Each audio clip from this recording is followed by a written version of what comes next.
អារម្មណ៍ទាំងផ្នែកស្រងហោពេលដែលឃើញអ្វីដែលមិនចង់ឃើញគួរដឹងថាមិត្តភាពយើងមានកំរិតតែអន់ចិត្តពេលអូនក្បែរគេ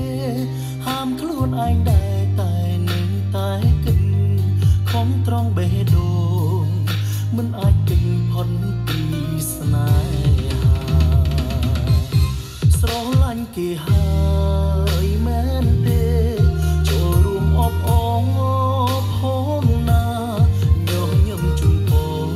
ទាំងទឹកនេត្រាសង្ឃឹមថាកាត់ចិត្តបានឆាប់ស្រឡាញ់គេហើយមែនទេ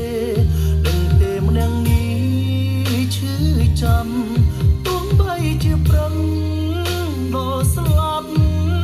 ក៏គេមិនអាចស្រឡាញ់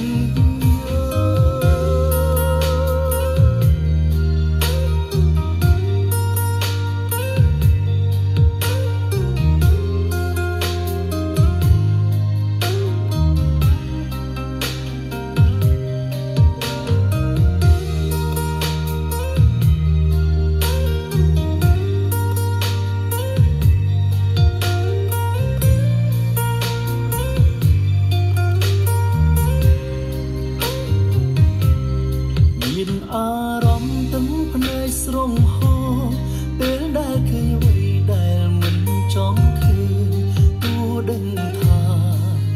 មិត្តភាពយើងមានកំរិតតែអន់ចិត្តពេលអូនក្បែរគេ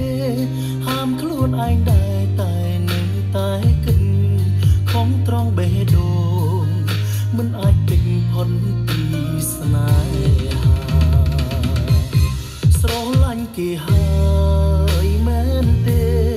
ចូលរួមអបអងផងណាញញឹមជូនពរទាំងទឹកនេត្រាសង្ឃឹមថាកាត់ចិត្តបានឆាប់ស្រឡាញ់គេហើយមែនទេដឹងទេម្នាក់នេះឈឺចាំ